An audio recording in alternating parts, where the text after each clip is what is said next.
All right, today is Green Theorem Day. And here I am, ta-da! This tie was given to me last year as a present from my son for Christmas. I never knew I'd wear it, but here I am wearing it today. An amazing coincidence happened 1 year ago. It was Green Theorem Day 1 year ago, and I was going into the room that I taught multivariable calculus in, AC 203, and in the lounge, somebody was sitting there with a green jacket on. And I said, "Oh, can I borrow your green jacket?" And he let me borrow it. I took pictures and that kind of thing. Well, then later on this, in the past year, my daughter met this person, Jacob Manning is his name, and he ended up letting me borrow this today, so that I have it here for Green Theorem Day. Probably will never do this kind of thing again, but for today, and since it's December, we got the ties going, I thought it would be great. I do want to remind you about December. It's part of International Justice Mission, where they raise money for them. Bethel does have a December website, and if you or somebody else would like to donate, you can do it through this website that comes up here. Their goal is to raise $5,000, and so far they have 100. So it'd be good if they could raise more. And again, this helps victims of human trafficking, sexual abuse, people who don't have a voice, poor people in poor countries, but also people in America and other rich countries who don't have a voice. So if you are inspired to contribute, or maybe you know somebody who might be, consider doing that. All right, but back to math. We are doing Green's theorem, so I'll do it in this jacket the whole day. Hopefully I won't get too warm. And take it off. It does kind of prevent me from reaching too high, but we'll try. And I am doing Green's theorem with, drum roll, louder, louder, louder. Red. Green chalk. Okay? And here is the formula for Green's theorem.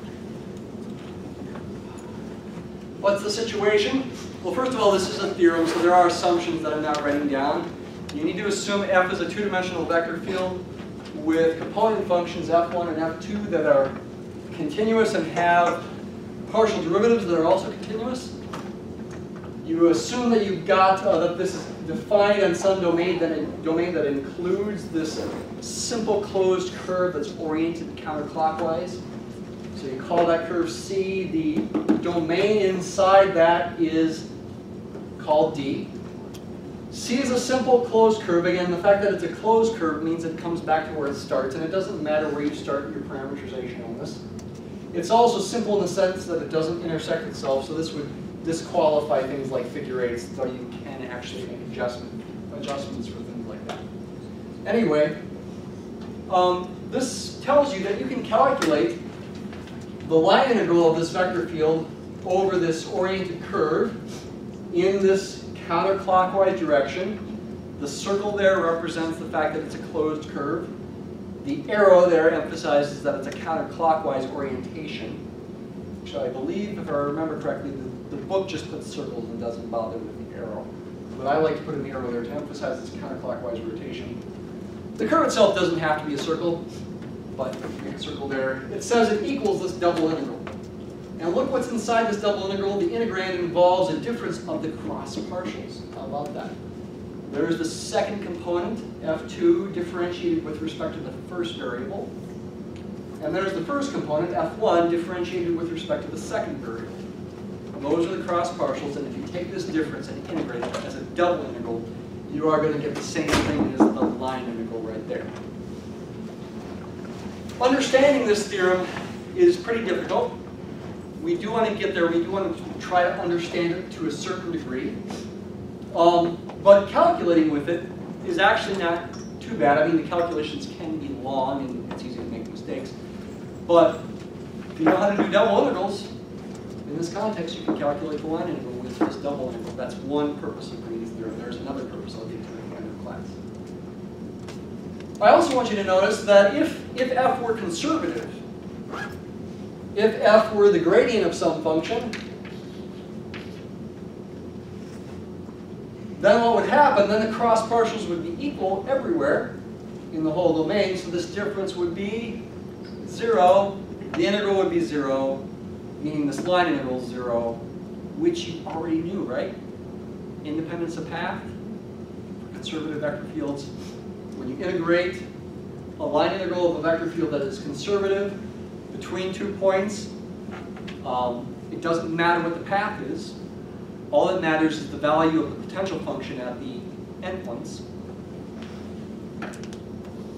Going from P to Q, if f is the gradient of some potential function v, or you can use the fancy v like I do in my solution key. That's more fun, but then the book switched to v for something. I don't know, v's are more fun. Anyway, to do the line integral over this oriented curve, it's not a closed curve. Again, evaluate the potential function at the second point minus the value of the first point. If it's a closed curve, p and q are the same. So v of q minus v of p is 0 in that case. That's path independence. And so Green's theorem contains that as a special case. But Green's theorem applies to any smooth vector field, nice vector field with continuous partial derivatives for the components on domains like this. It applies to anything, whether it's a gradient vector field or not, whether it's conservative or not. All right, so let's focus first on using it in an example. And then we'll try to see if we can't understand the meaning of it to some degree. The degree to which we understand it is going to be fairly limited, but we'll do our best in the time that we have. Another encouragement to do the reading. Reading section 17.1 definitely helps if you really work hard at studying it and trying to understand it. There are a lot of good conceptual insights in it. I guess I am using white chalk in addition to the green chalk. Green chalk over here. They're both over there. All right, so let's go ahead and use it in an example. Maybe I'll write my answers in green. Green chalk's kind of small here, so I might run out of it if I use it all the time. That vector field right there, which by hand I'll write like this. F is y squared plus y cubed. That's F1, the first component. F2, the second component, looks like it's x to the fourth minus x cubed. That's our vector field. We would like to integrate this over some closed curve like this. Let's pick a simple closed curve like the unit circle. Keep things as simple as possible here. Oriented counterclockwise. We will calculate with parametrization. Actually, I did a simpler example in the first class by hand. I think it probably would be more beneficial to just focus more on the concept instead of doing the calculation. The calculation details are fairly tricky in both cases for this particular example, but they are doable. Let's go ahead and calculate the line integral in the usual way first. We'll parameterize C with a C of t, which you can think of as a point or a vector. I'll write it as a vector. Cos t sine t, and t goes from 0 to 2 pi. We're going to need the velocity vector, c prime of t. Will be negative sine t cos t. We're going to need to plug c of t into f. In other words, replace x with cos t and replace y with sine t. And we'll need to dot that with c prime of t. Let's calculate f of c of t first. Replace the y's with sine t. Sine squared t plus sine cubed t. Comma, now replace the x's with cosine. Cos to the fourth t minus cos cubed t. We want to dot this with c prime. And once again, I'll say, remember for the test, dot products are numbers.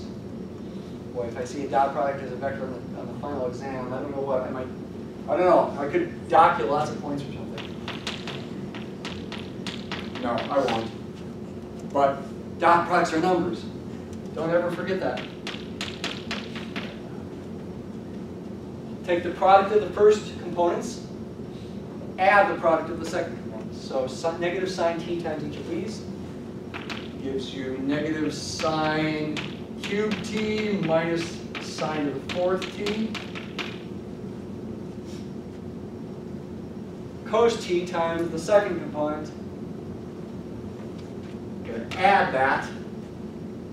So plus cos to the fifth minus cos to the fourth.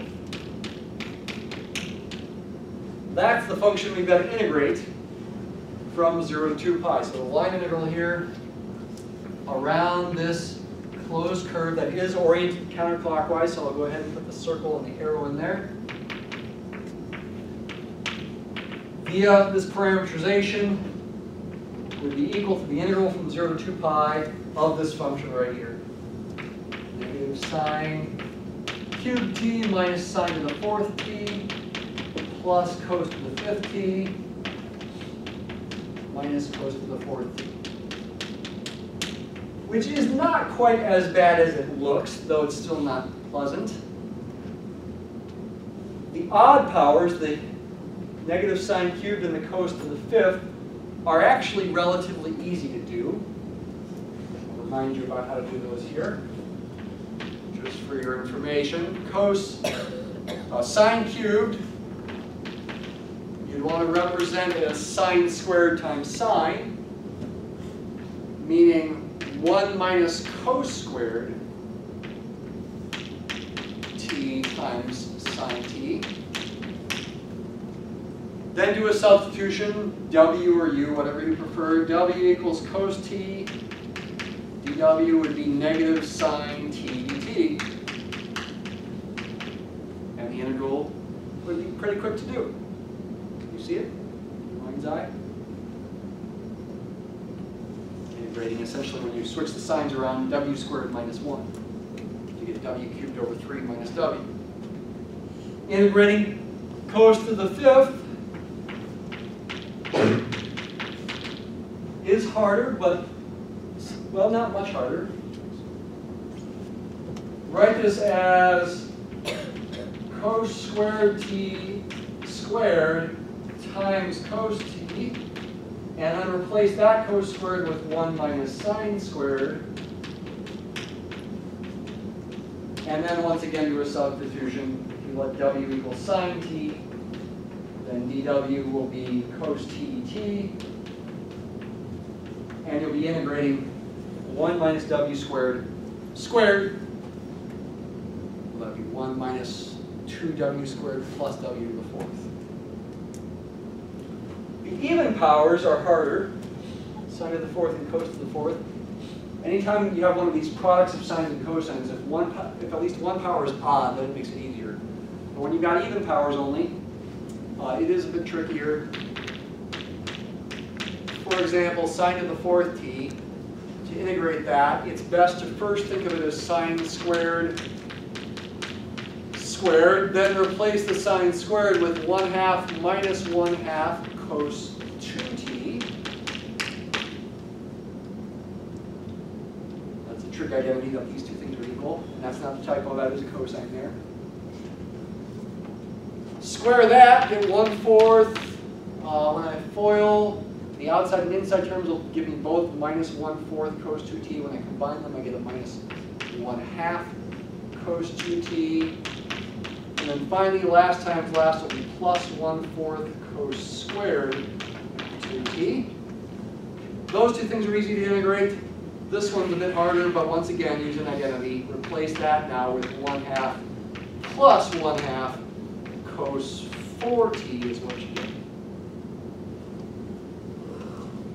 Replace the 2t with 2 times 2t, 4t. And then that would be easy to do. Okay? But it would take a while, and you very likely could make a mistake. Is Green's theorem easier here?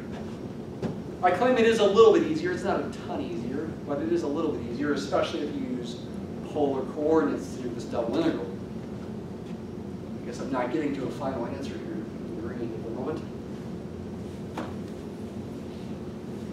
We'll probably use Mathematica to get it.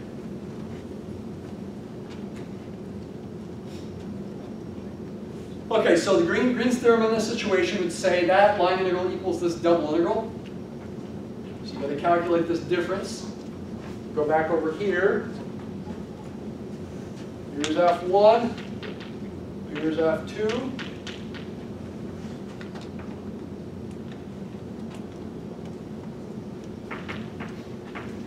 D is the disk, the unit disk. I'll go ahead and write it as a D still. Partial of the second component with respect to the first variable, 4x cubed minus 3x squared.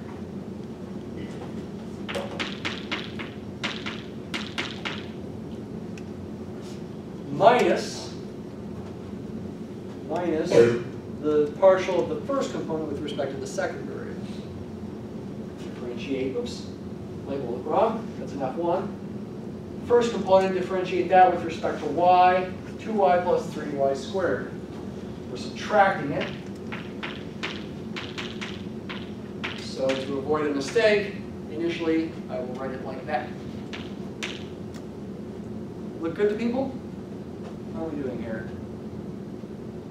Catch me if I make a mistake. All right. As a double integral, we could choose to either do it in rectangular coordinates or polar coordinates. Let's write what it would look like in rectangular coordinates and polar coordinates, and we'll think about which one would be easier to do by hand. Probably the polar coordinate one. In terms of rectangular coordinates, thinking of the unit disk as being vertically simple.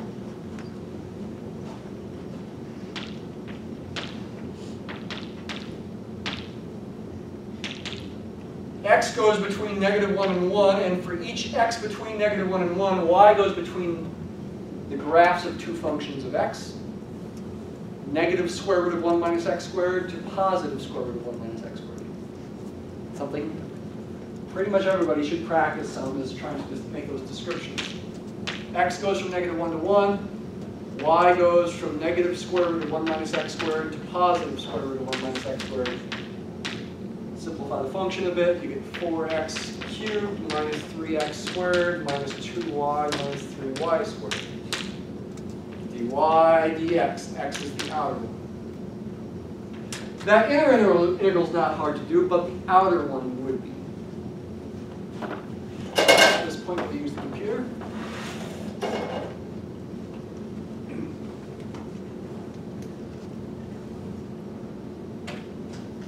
What's this thing? Okay, I haven't said what that means. I typed that out in the last class. Scalar curl, what is that? That's actually this difference. It's got a name. It's called the scalar curl. I'm going to show you a symbol for it in a few minutes. That's what that function is. It's the difference that you're integrating.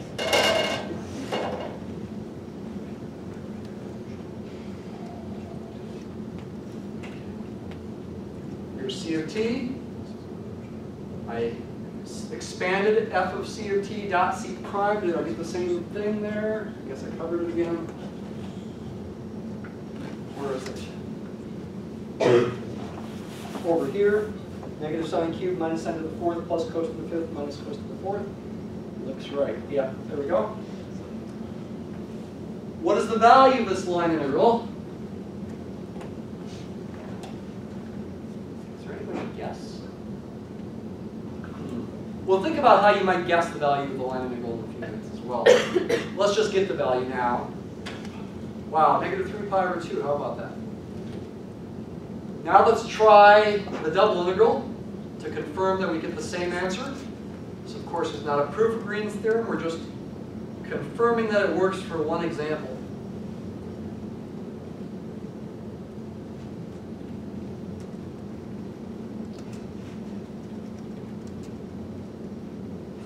I could type scalar curl in here, but I'll go ahead and copy and paste this.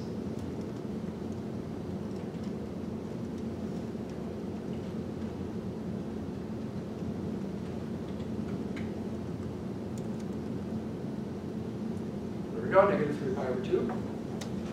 We got the same answer. How bad would the outer integral be? Let's do the inner integral. You'd have to integrate that for the outer one. which should probably take you an hour. And you have a 1% chance of getting it right without a mistake. If you do it, let x equal sine theta would be the trig substitution to do in all three terms. Actually, well,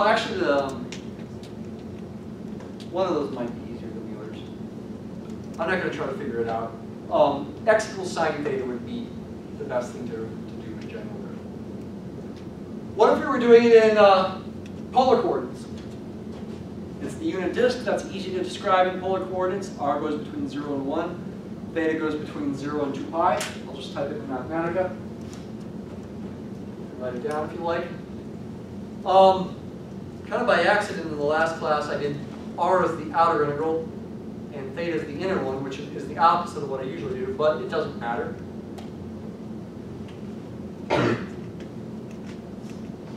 What am I going to have to do here? How am I going to finish this? What should I put there? Replace, yeah, x with r cos theta, y with r sine theta, and also don't forget r d theta, or in this case r d theta dr, needs to be in there. I need to, again, replace x with r cos theta and y with r sine theta. I've got the scalar curl entered. That's the thing that gets integrated. Let's see what it equals when I put those in there. Scalar curl. Replace x with r cos theta. Replace y with r sine theta. Get that. That gets multiplied by r.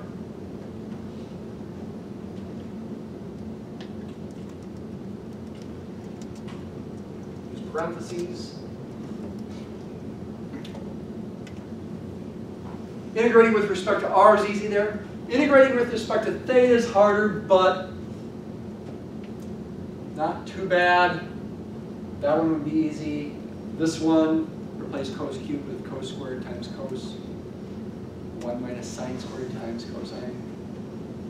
Replace that one with 1/2 plus 1/2 cos 2 theta. Replace this one with 1/2 minus 1/2 cos 2 theta. I think it would be a little easier than doing this. Certainly easier than doing that, certainly. And maybe a little easier than doing the parametrization. Because we don't have any fifth powers, for example, or fourth powers. Same answer. So the answer, okay, now I put this in green, is negative 3 pi over 2.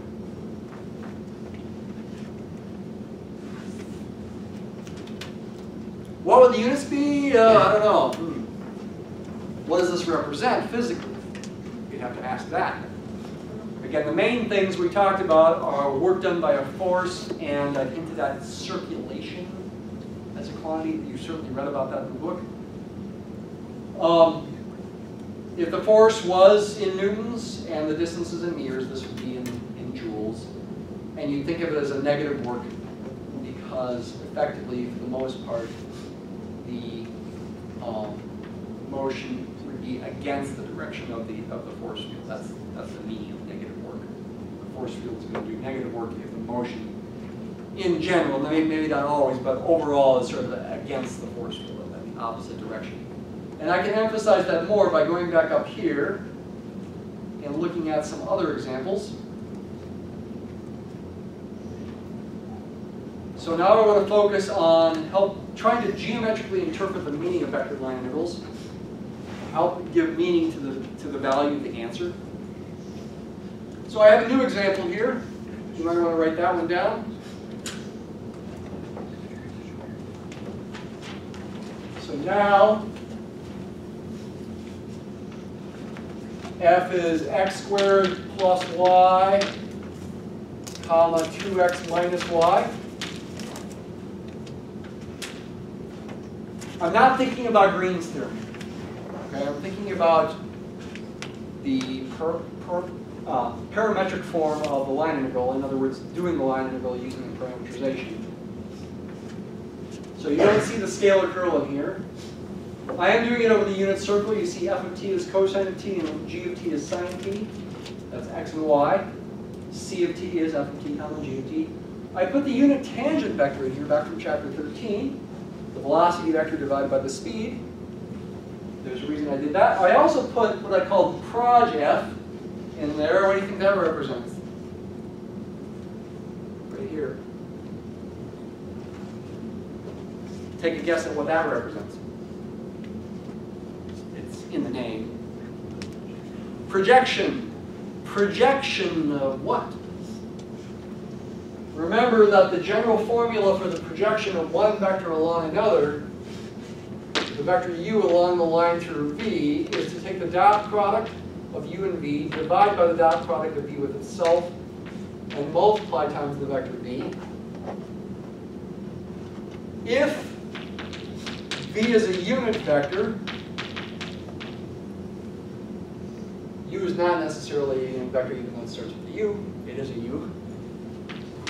That means v dot v is 1, so this formula simplifies to just u dot v times v. That's a number, that's a vector. Altogether, this is a vector. That's what I got here. Capital T is a unit vector. Take the velocity vector divided by the speed. Its length is the speed.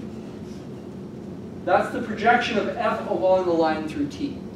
So we're going to see a motion here with the parametric curve. Unit tangent vector is tangent to the motion. It's in the direction of the velocity vector. We are projecting the vector field f along the line tangent to the curve, the circle in this case at every point. What's this stuff? I'm using VectorPlot and StreamPlot to store a couple graphs and a couple of variables that I'm calling vector field and streamlines. Those are my names that I just created here. When I enter that, I have stored those graphs and those variables. If I type now vector field and enter it, I get a graph.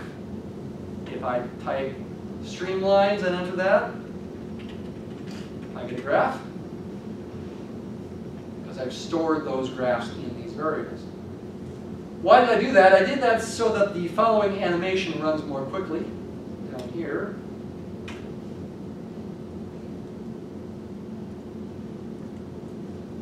All right, what's going on here? Let's go ahead and play it.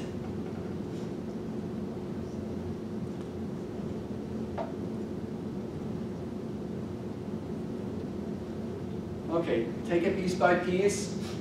The red vectors are the vectors in the vector field, of course, shortened.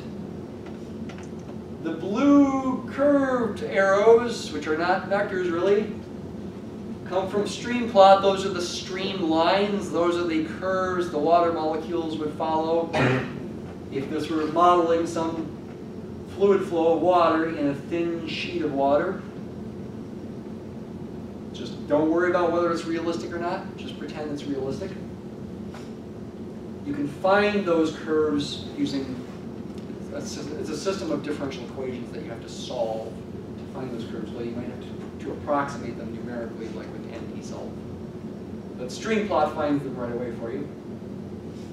The black curve there, the unit circle, that's your parametric curve, oriented counterclockwise. Again, we're not talking about Green's theorem here at the moment. Got these vectors in here. The green vector, if you look at it carefully, I'll slow it down.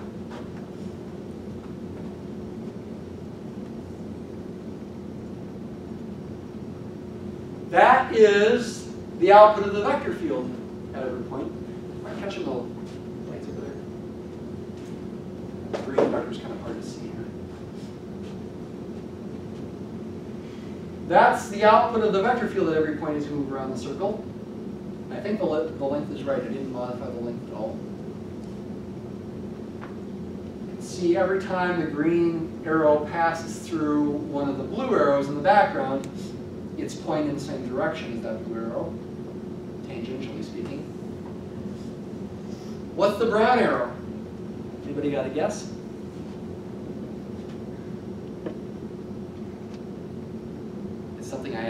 guess about 2 minutes ago. Projection, yeah, projection of the green arrow along the tangent line at each point.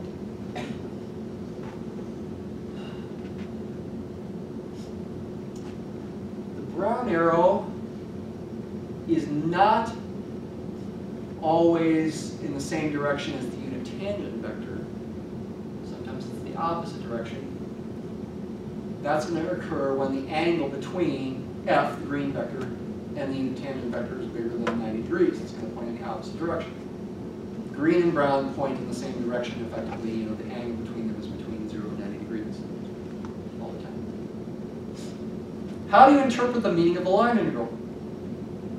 Well, effectively, as you move along this curve, and that's where the graphs on the right come into play here.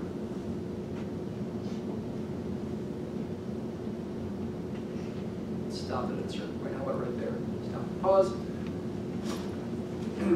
You are, what are you integrating? You're really integrating that projection. You're really integrating the length of the brown arrow, the signed length. Remember I said that with vector line integrals? You're really integrating the projection of the vector field f along the unit tangent vector. So the brown graph you see over here represents the signed length of the brown vector. When it's pointing in the same direction as the unit tangent vector, the same direction as motion, you think of it as a positive length. When it's pointing in the opposite direction, you think of it as a negative length. That's the projection, and that essentially is what you're integrating. Right? Over here, the brown vector is pointing in the same direction as the unit tangent vector, and when you start, notice it's 2 units long, just like the graph on the right starts up at a value of 2. And then it gets shorter and shorter, so the graph on the right in brown is going down and down, further and further. It crosses the horizontal axis there on the right when the brown vector is the 0 vector at that moment in time, when the vector field is orthogonal to the unit tangent vector. Then it becomes a negative value for this graph over here, indicating that the brown vector is pointing in the opposite direction as the unit tangent. So we go down here. Notice the shading too. I'm calculating the integral of the brown graph. What's the orange graph represent? The orange graph effectively is keeping track of the values of the integral as the right endpoint keeps increasing. The orange graph is an antiderivative of the brown graph. How did I find that orange graph? What is it? Well, back up here, I did this integral right there. The brown graph is really this function, f of c of t dot c prime of t, the function you integrate. That's in brown. When you integrate that symbolically like this, you get this formula, and that's what I copied and pasted down here. And that is in orange. So that function is an antiderivative of the integrand here. It's keeping track of the signed areas as we go along. When the signed area is positive, the graph of the orange goes up. When it's negative, it goes down. It's an antiderivative of the brown graph. The brown graph is the derivative of the orange graph. The brown graph tells you the slopes of the orange graph. The slope is 0 right there, just like the value is 0 there. In the end, as we go around the circle completely, what happens? We get a certain positive value for the integral. In this example, it was negative in the other example. Actually, I can make this graph go high enough to see the value. I can change that. Let's go up to 3 here. Hopefully that's high enough. Close. Looks like the value of the integral is a little bit bigger than 3. Maybe it's pi. Maybe that's the value of the integral.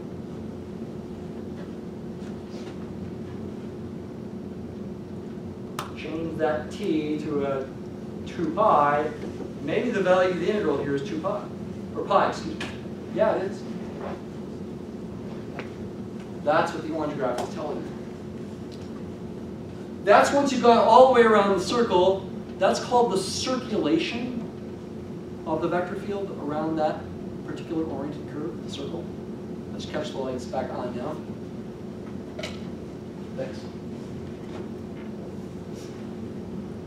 That's what the integral is said to represent. That's the word used.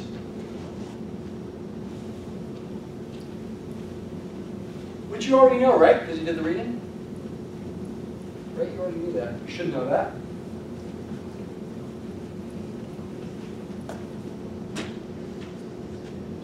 Circulation of F with respect to or around is probably okay to use. A simple closed curve, closed oriented curve. I think I forgot to use the word oriented in the last class. Oriented curve. See, I'm not saying that it's necessarily counterclockwise. It could be clockwise. Is defined to be the line integral of F around this oriented curve C. It is a closed curve, so I will go ahead and put a circle here. You don't have to put a circle there, by the way. It's okay if you don't. But just to emphasize that it's a closed curve. I'm not going to put an arrow on it, though, because it could be counterclockwise or it could be clockwise. That's called the circulation of F with respect to or around a simple closed curve. So in this case, that number pi that we got is the circulation of this vector field around this closed curve. What does that mean?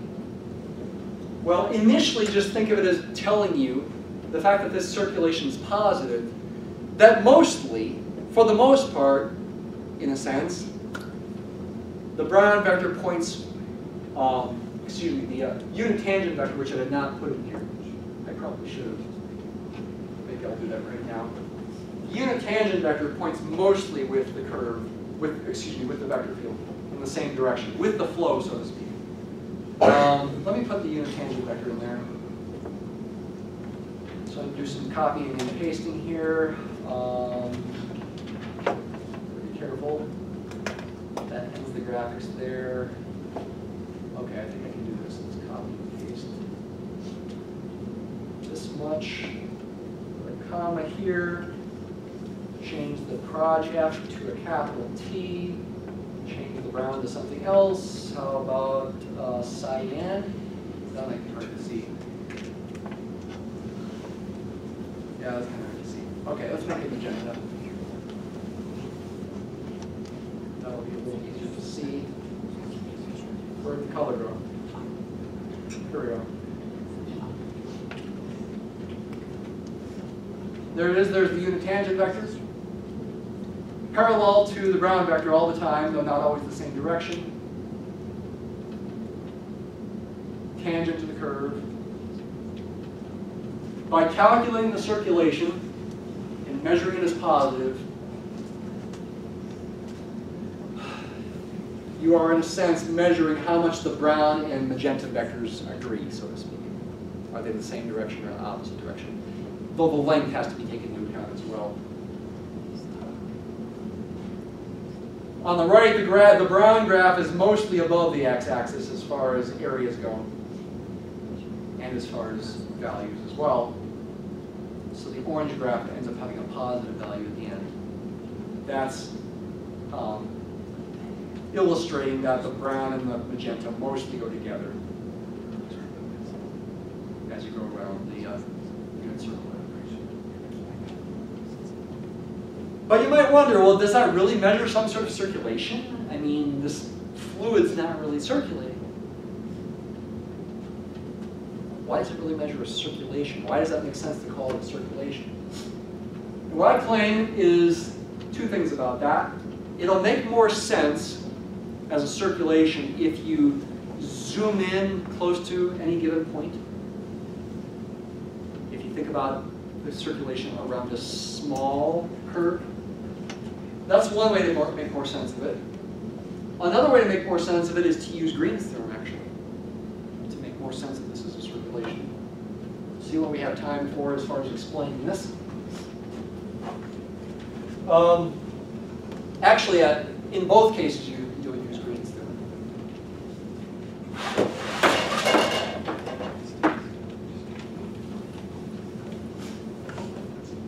Imagine that C is really small circle. Maybe infinitesimally small. Well, I don't want to quite go there. So C is a really, really small circle, oriented counterclockwise. I want to use Green's theorem. Green's theorem, as stated, the orientation needs to be counterclockwise. You could state another form of Green's theorem for clockwise rotations, but you need to change which partial derivative gets subtracted if you did. By the way, it's this quantity, this difference, that's called the scalar curl. In the book, it's written curl sub z of f. Why z? Where does the z come from? There is no z, is there? Well, if you made it a three-dimensional vector field, if you added on a third component of 0, you can always do that with a two-dimensional vector field to make it three-dimensional, and then all the vectors are sort of parallel to each other on planes that are parallel to each other, in that case. For three-dimensional vector fields, there's something called a vector curl. We don't get to that in this class because we're almost done with this class. But that's an advertisement for, got a guess? MM, physics class, engineering class. Math methods. Math methods of physics, you get into vector curls. You go beyond what we do in here. A vector curl is a vector. I'm not going to say what vector, I'm just going to say it's a vector. You can take a vector field like this in 3 dimensions and create a new vector field called the curl of this one. That's also a 3-dimensional vector field. The third component of that vector field, the z component, is the same as this. That's why there's a subscript with z there. Okay? That's all I'll say. Go ahead and write it there. That would be a good thing to do for your own conceptual understanding in the future. Anyway, coming back over here, we've got a small little oriented circle, oriented counterclockwise. Green's theorem says then that you can find the circulation around that simple closed curve, oriented curve, by doing a double integral of the scalar curl, which I will go ahead and write in here like this. That is a function of x and y. We're integrating that function with respect to a. We're doing a double integral here. Of course, you can then write it as an iterated integral based on this being vertically simple or horizontally simple. If C is a tiny little circle, then the inside here, including the boundary D, is a little tiny disk. And on such a disk, since this function, and again this is a function of x and y, it's a scalar in this case. In math methods, this becomes a vector. This scalar valued function is continuous if your vector field is nice. Those partial derivatives are continuous. And therefore, its value doesn't change much over D. You can pick a sample point inside D. It doesn't matter where you pick it. Pick it to be the center of D. And replace this curl by that constant value, and in fact factor the constant value out in front of the integral to get an approximation for the integral as the scalar curl of the vector field evaluated at this point P times the double integral of 1. Now what's that double integral equal geometrically? Not volume, but area. This is the area of D. Of course, it does equal volume under the graph with the constant function 1, but again, like I mentioned last week, that has the same numerical value as the area because the height of the object is 1. So we usually think of that as the area of D. If you divide both sides of this equation by the area of D, you can then say that the value of the curl at a point P is approximated by the circulation of the vector field around a small curve containing P. I won't bother writing all those words. Circulation of F, etc., divided by the area of D. And if you happen to pick a disk like this, then the area of D would be pi r squared. So somehow a curl is kind of like a circulation per unit area, at least in a limit as the radius of D goes to 0. Does that tell you anything important? It does. I don't have time to explain this, but let me point this out. I'll try explaining it on Friday. And I hope you are trying your best to understand this. I mean, as far as the exam goes, your Green Theorem question is pretty easy, relatively speaking. It's just to calculate a scale a vector line integral by doing a double integral, maybe using polar coordinates. But I hope you want to understand, and I hope you therefore study the book. If you look on page 1007, there are two conceptual insights. Well, one's called the conceptual insight, and one's called the graphical insight. Effectively, I just discussed for the first conceptual insight to think of the curl as a limiting value of a circulation per unit area. That approximation gets better and better as D gets smaller and smaller. But perhaps more importantly, if you look at the second box, graphical insight, and look at these pictures down here, what do you see here? Those are little paddle wheels. Why are there little paddle wheels in the book? If you focus on trying to understand that graphical insight at the bottom of that page, here's a summary of what it says. Imagine, again, this is a thin sheet of fluid, like water, and that this is the velocity vector field. The red arrows are velocity vectors for the water molecules, giving you streamlines looking like what you see here. And imagine taking a little tiny paddle wheel, maybe infinitesimally small, well, not quite, real small, maybe microscopic, and sticking it into the fluid flow near some point. You got to pin it in there or something with a pin. So it can't move, but it can rotate. And assume for the sake of simplicity that there's not much friction, so it rotates pretty freely. Well, is it going to rotate? That's a question. Is it going to rotate? The answer is probably it will. Is there a way to predict how it will rotate? Like, will it rotate counterclockwise or clockwise? And what will the angular velocity be in radians per second, say? There is a way to predict it. And that's what they tell you here. You essentially, the angular velocity is essentially equal to 1/2 of the curl. I did not mean to pick the chalk there. The angular velocity of a little paddle wheel,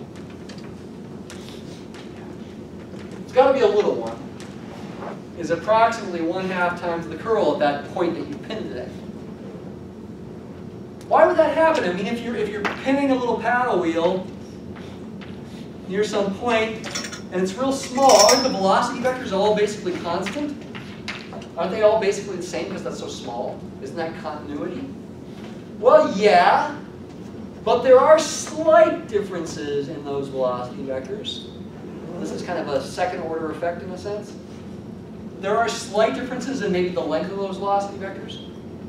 And those slight differences in the lengths of the velocity vectors are going to cause slight differences in the energy, the momentum of the water molecules on one side of the paddle wheel compared to the other side, which will result in either a clockwise or counterclockwise rotation with angular velocity equal to 1/2 the curl.